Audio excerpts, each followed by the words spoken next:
Hey everybody, it's Jean Chatsky. Welcome to our live broadcast sponsored by the Alliance for Lifetime Income.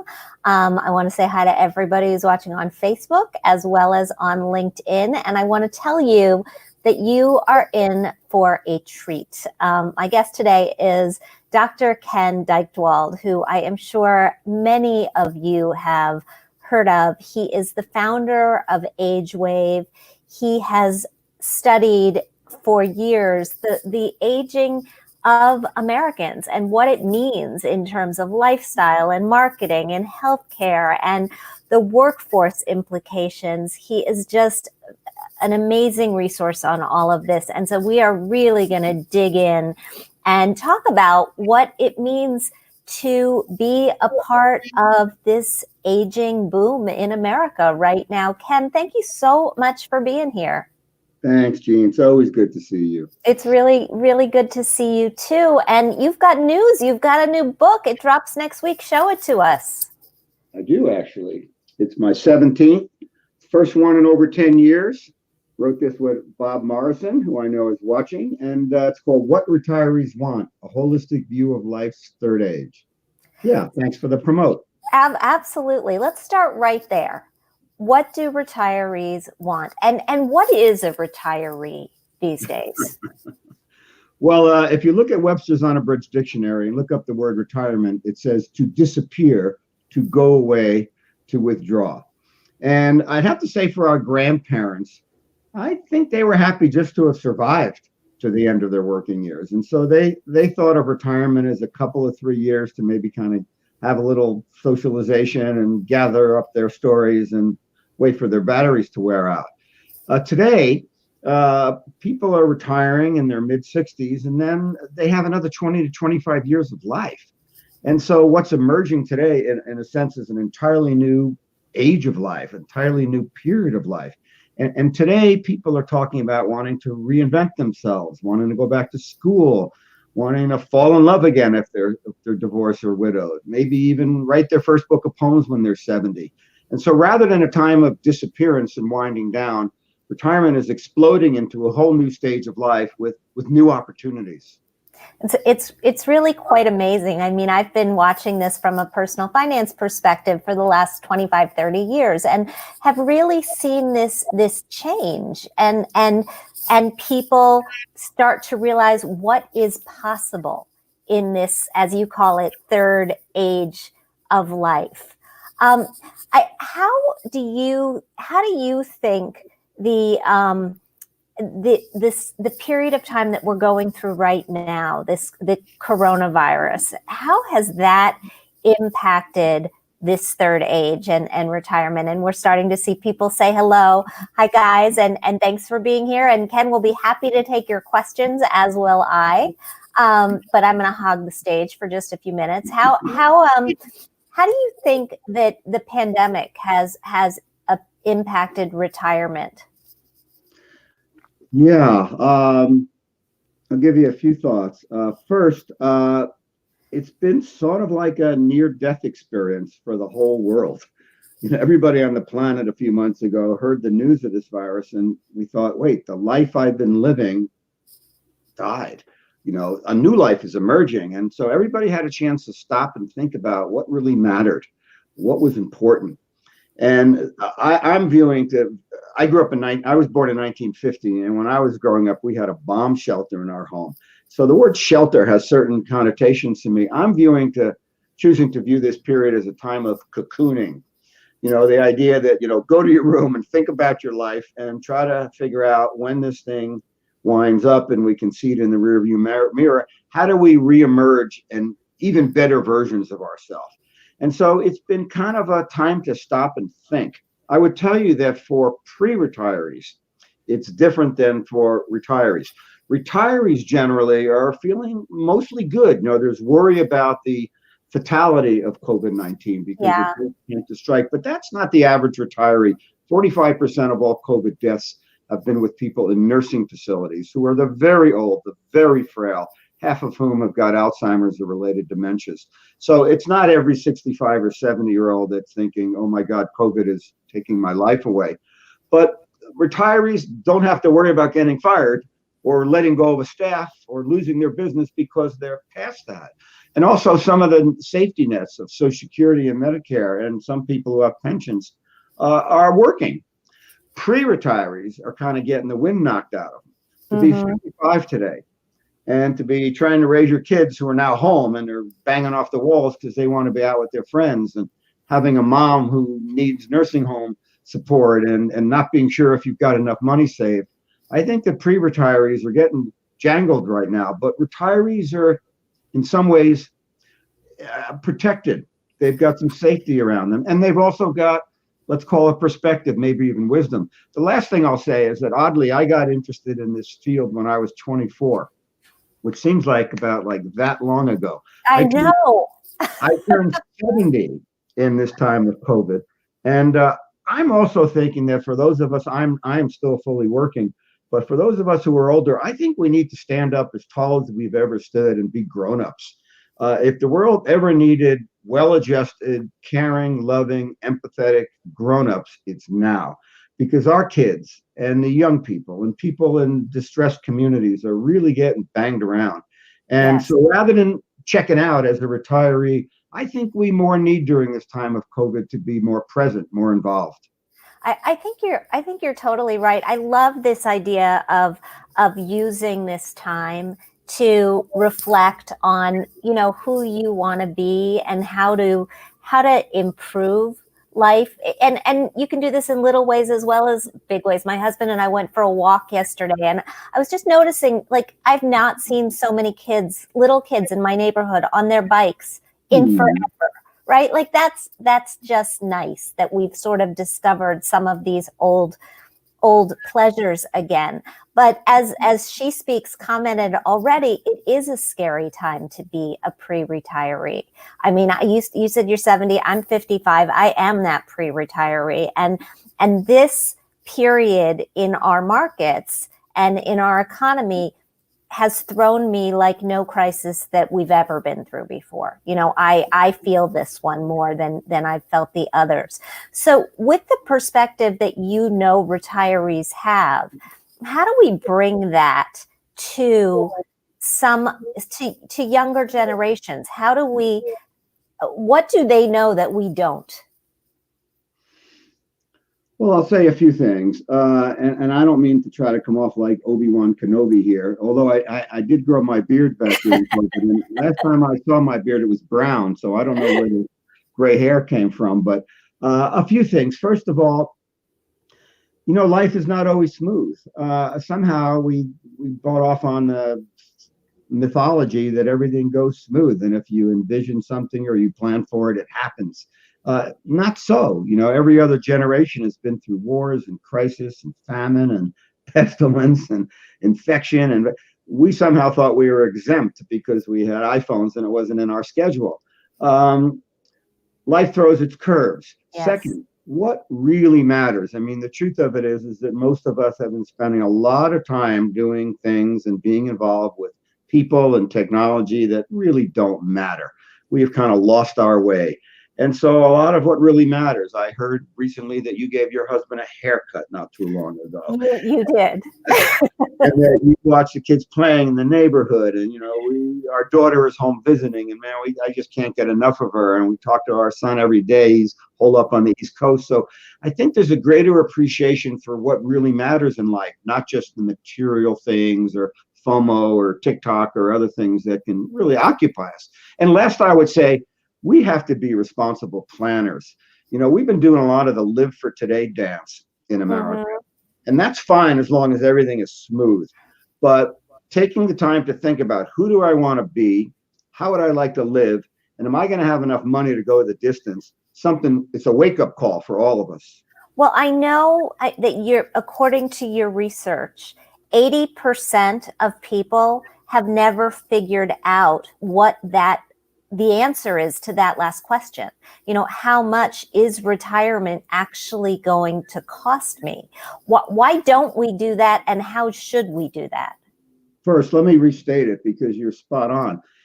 There's a lot of great shows. There's a lot of great books, your books. I mean, there's a lot of people. information's out there, but 80% of the American public, by a survey we did a year ago, said that they had never really sat down at kind of, doesn't mean a full financial plan, just even to think about how much am I going to need. Honestly, that's not wise. If you were going on a camping trip with your kids, you would give some thought to what the weather was going to be. If you were going off to college, you'd give some thought to what are you going to study. People don't think about their later years. And you ask why? I think there's a couple of reasons, Gene. One of them is it's sort of daunting, to stop and really think about it. Second, you have to think about some scary stuff. What if one of us gets sick? Ooh, I don't want to think about that. You need to think about that. I not only need to think about it myself, but as a loving husband and dad, I want to make sure that I don't leave my wife and kids in some kind of crazy situation because I was not strong enough to give some thought. I also tell you that I don't think the average American knows who to trust for guidance. I'll give you an example. When I passed 65, I started getting these. These are my Medicare once a month notices. And it says to me on the top, your Medicare premium bill. And then on the other side of the top, it says, this is not a bill. Now, honestly, I've written 17 books. Is it a bill or is it not a bill? It's incomprehensible, and I'm supposedly an expert. I think most people, when it comes to Social Security and Medicare and savings and annuities and insurance, are just clueless. And the world of finances and the government have made it really hard to understand how the whole darn thing works. So I think that I wish it weren't the case. Maybe one day we'll have a financial Waze we could just plug onto our device and it'll show us how much we need to save and acquire. But I think we need help, and I think we need role models, and we need professionals, not our brother-in-law or our nephew, but someone we can sit down with and really craft a plan that can give us some peace of mind. Yeah, I'm totally with you on that. I do this for a living like you do, and I have a financial advisor, and I've had one for years, and I would be, often at ends without having that person to talk to about putting the steps into the plan and figuring out when they're achievable, which is not to say that every single person needs a full-time professional, but having a sounding board, having somebody that you can talk to once a year, even like a financial physical, I think is a really, really good idea. I want to come to a couple of these comments because they're just coming in, and there are some questions. And she said, it seems like a moving target when we don't know how long we'll live. I don't think you can overemphasize that point. Right? We don't know how long we're going to live. So how long do you think this third age typically lasts? How long do you think we should be planning on? It's a great question. And that answer is one that I use myself. And I'd have to tell you, it's a bogus answer. We don't know how long we're going to live. I don't know where I'm going to wind up at 4:00 this afternoon. I don't know if I'll get a stomach ache next Thursday, but you have to create some hypotheticals. So, for example, you can look at the charts for the average life expectancy. For a 65-year-old woman, it's about 25 years. For a 65-year-old man, it's about 17 to 20 years. So living to 80, 85, or 90 is not a bad place to create a plan. And then if you want to be cautious, add a few more years. Just as important, that's your lifespan. What's your healthy lifespan going to be? You don't know for sure. I don't know if I'll be healthy until I'm 90, or my dad had diabetes.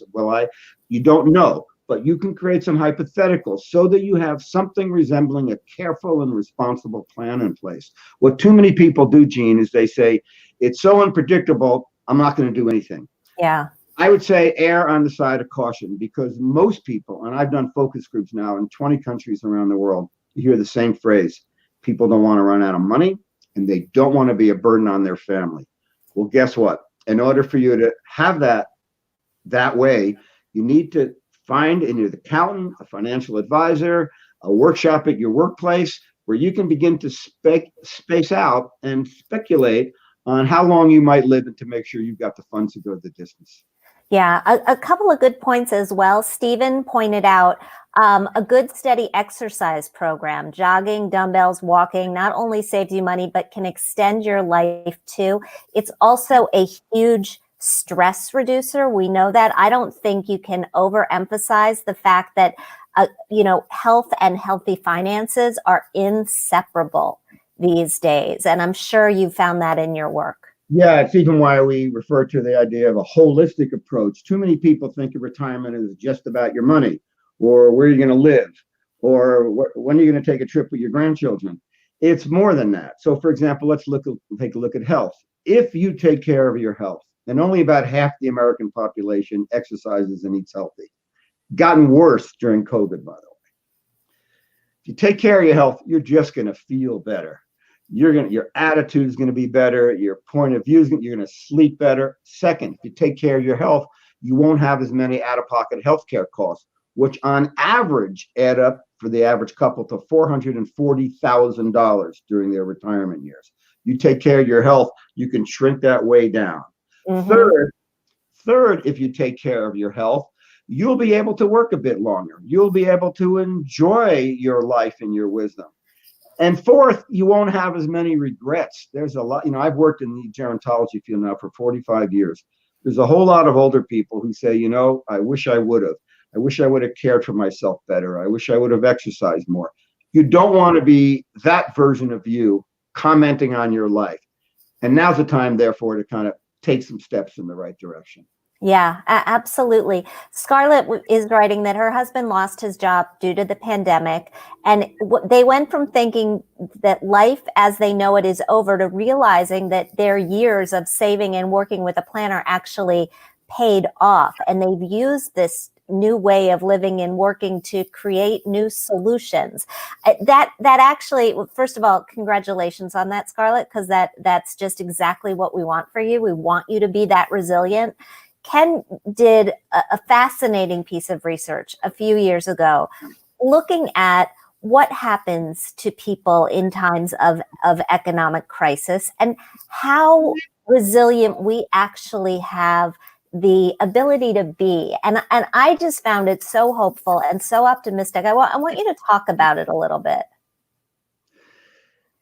Yeah, first, resilience is a word we ought to hear more about. There's a lot of talk about success and power and money and what's Kanye up to this week. And I'm a Kanye fan, so I don't say that derogatorily, but resilience, the ability to kind of endure confusion and disruption and difficult times. And it is the case that as we live longer, I don't think about it as ages. I'm a Star Trek fan, so I talk about the fact that I've had 70 turns around the sun. As you take more and more turns around the sun, you become a little bit wiser. Both of my parents died. I was there with my dad as last night, and my mom died in my arms. When you've witnessed and experienced death, when you've had successes, failures, you just get a little more resilient. And I think that those of us who are older, even in the loss of a job or even in a confusion, as you point out in the study, there's some things that people can do. For example, if you can find a place to work, even if it's part-time, a little bit of cash coming in will help your principal last longer. Some people are downsizing. Gee, do we need all of this house? It's a lot of home equity among older people. Maybe we can sell this house, move to a less expensive part of the country, maybe near the grandkids, and live a better life without so much worry. What other people are doing is they're bringing in roommates. This idea of everybody's got to be independent, cooked up during the post-World War II era. And now I think more of us are appreciating a little bit more interdependence is more affordable. So if you've got an extra bedroom, maybe Airbnb it or have one of your kids move in. Mm-hmm. I think the idea of being not only resilient, but imaginative in terms of finding ways to live a better life with more limited resources is something you're going to be seeing a lot of in the years to come. And we see very few of those people being featured in the media. For example, my wife likes the home repair network, whatever it's called. And all those couples and those individuals are young. Right. I don't see the 65-year-old that's remodeling their home or flipping a house in order to live better on less. We need to see more examples of elders who are doing cool things to live better lives with fewer resources. And we got to get the media to come up alongside of us to show those images more. Well, Renee wants to know what trends you actually are seeing in these retirees. That how are they looking at things differently, how has it really changed over the years? I mean, what you're describing with the roommates, my friend Paige years ago said we were out for drinks, very short story. We were out for drinks with a bunch of girls, and she said, ladies, we all have to take care of each other because eventually the men are going to die and we're going to end up, being the Golden Girls. We're going to end up living together. And I I'm not wishing anything on anybody, but I kind of think she might be right. Yeah, I mean, what's wrong with over the age of 75, almost half of all the women in America live alone. That's not good for anyone. No. We saw the Friends show, and all those people had, kind of shared apartments, and that was cool. Golden Girls, way back in the 1980s, a group of people came together as women and shared a home, and that was cool. I think it's going to need to become communal living, cooperative living again. It would be far better for all of us, and far less. I mean, imagine if you had to share your housing or rental costs with 3 people instead of all by yourself. I'm going to add a couple of other things here too, that I think older people are going to have a lot more free time. And if you look at the boomers, for example, as we step out of work in the next 20 years, we're going to have 2.5 trillion hours of free time. We call it time affluence at AgeWave, and we've written about it in the What Retirees Want book. A lot of people are clueless. Last year, the average retiree in America watched 49 hours of television a week. Oh my God. Yeah. So I would say that even if it's not about the money, as a way to meet people and to do good, volunteer, get involved in your church, get involved in your community programs, go to the community college, go back to school, get involved, make something of yourself in your later years instead of just being on automatic pilot. And I think as more older people not only show resilience and wisdom, but also become more modern, become more reinvented, become more involved in the lives of younger people, I think we'll all be better off. Well, and I know a lot of people, in their 60s, in their 70s, who are still working and earning money, right? I mean, I think that is more of an option than ever before. Maybe I think one of the really good things that is going to come out of this pandemic is the knowledge that we don't have to show up at a place to do work. And I think that's going to help us reduce our cost of living tremendously because we'll be able to move to different places. But I also think we've just shown that we can work from where we are, and that I think is very helpful.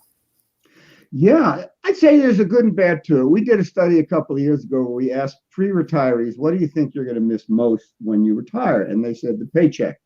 But then we asked a similar number of thousands of retirees, and what they said they were missing the most was the social connectivity. The good news about working from home or virtual offices is you don't necessarily have to work full time or go to a downtown office. But I don't know. I think especially maybe those of us who were born in the 20th century, I think we like social connection. We like to be around people. We like to see the smiles on people's faces. I did a webcast with a group of nurses about a month and a half ago, and the head nurse said, I've always related to my patients with my smile, and now I'm wearing this mask. It feels so limited. So I would hope that we don't become so accustomed to being all hunkered down that we don't reach out to other folks. I'll also tell you that there's a challenge in here, Gene, that right now a Pew organization put out a survey that 62% of people over 75 use the internet. The other 38% do not. Wow. And only 28% of elders feel comfortable with socially interactive media. That was cool when we said, hey, grandma doesn't know how to do, Zoom. But let me tell you, in this era of telemedicine and telehealth and people being isolated in their homes, if you live in an apartment building and you can socially distance, knock on the door of an elder neighbor and say, hey, let me teach you how to work your technology so you're not isolated. There's a digital divide, and a lot of older people are in a digital ditch. And it's up to the young people to bring them through it. Yeah, I know a guy in Harrisburg, Pennsylvania, actually, who's doing that as a business, right? He retired from his job, but he's a tech concierge for older people, and he helps them get on Zoom and FaceTime, and he's very, very busy. I want to get to a couple of additional things, mostly financial, as we start Sure. to get to the end here. JD or JT, these questions are coming so fast. Yeah, they're JT, flying in. wanted to know about if target date funds and robo advisors are good right now, and that's part of our conversation on advisors. And I think both are fine. I think you have to understand how much work you're willing to do on your own finances. Target date funds pick a mix of investments for you based on your age and mostly just your age and your trajectory toward retirement. Robo advisors do a similar thing based on some answers that you give the computer. But what I think is so interesting is that robo advisors have started adding real people back to the silos because they know real people are necessary. Ken, from your research for your new book, What Retirees Want, what have you found retirees want in terms of setting their financial lives up for success? We talk a lot about guaranteed income here on this show, about annuities, and about supplementing Social Security so that you don't have to worry about the ups and downs of the market as much. Have you found anything heading in that direction? Yes, a couple of answers to your questions, and I know we're close to the end of our visit here today, but maybe it's because those of us who are over 50 grew up in an era where personal connection was how we learned to trust and how we got nuances established versus just algorithms through AI and robo things. I think most older people want a combination. They're going to learn how to do online banking and such, but I think they also want someone they can talk to when there's been a death in the family, or when they have a special needs child, or when they're curious about a question, or they saw something on TV and it got them nervous. There's not a robot right now that's going to make you feel better. So I think a combination, tech and touch. Second, I think that you want someone who's there in your corner with you over the distance. You don't want just someone who touches in and says, good luck, you're on your own. You want to be able to circle back in a month or a year and say, how am I doing? Yeah. We're heading in the right direction. I'm about to leave my job. Or what do you know about these new tax bills? How can they affect me? And last, I've seen that people are really worried about making sure that they're going to have enough money to last a lifetime. And so the new discussion about annuitization of pensions, the new discussions about paychecks for life, the new discussions about making sure that if I don't understand the markets, my investments will be there for me throughout, I think is unquestionably the path for this new generation of retirees, accelerated by COVID-19. It's been a wake-up call. A lot of people who are on automatic pilot are now saying, I want to make sure that I'm on the right track, got the right guide in my boat with me, and we're heading in the right direction. And I can get to sleep at night not worried. I also want to tell you that men seem to be a little bolder about a lot of financial stuff. Women who increasingly are going to be controlling most of the wealth in America want to be educated, want to be treated with respect, and also don't want to be brushed off. They want to be treated with high regard. And I think that women are also the future investors, just because that they live longer and wealth is shifting towards the female side of the equation. I am not going to argue with you there. Not at all. Happy birthday. A friend of mine, Joe Marks, is having his birthday today. I just want to make sure he knows I'm thinking about him. Happy birthday, Joe. Oh, happy birthday, Joe. Thanks for saying that. And thanks for spending all this time with us. The book comes out next week, July 15th.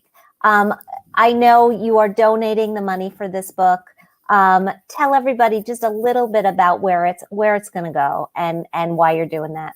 Bob Morrison and I, group of us, spent 70,000 hours over the last decade, economists, researchers, psychologists, housing experts, trying to craft an understanding of what the new retirement was becoming, whether you're an entrepreneur or a business person or an investor, or you're just an individual who's wondering, well, how am I going to make the most of this next phase of my life? And this book is meant to be the guide to that. So, and I am donating all of my earnings to the American Society on Aging and Not-for-Profit. So, yeah, I'd love for people to go to Amazon right now and order it and make me feel good. And there's also lots of answers to a lot of these questions in that book as well. I'm going to do that as soon as we get off this show. I want to say thanks to Ken Dychtwald. Where can we find more information about you and your great work? Well, our company is AgeWave. www.agewave is one word.com. Everything's there. And for everybody else who's watching, thank you so much for being with us. If you're looking for more information, please go to protectedincome.org. You'll find a series of questions to ask a financial advisor that you might be considering working with. That is a great place to start. And I will see you. We'll be talking taxes next week. Bye. Great to see you, Jean. You too.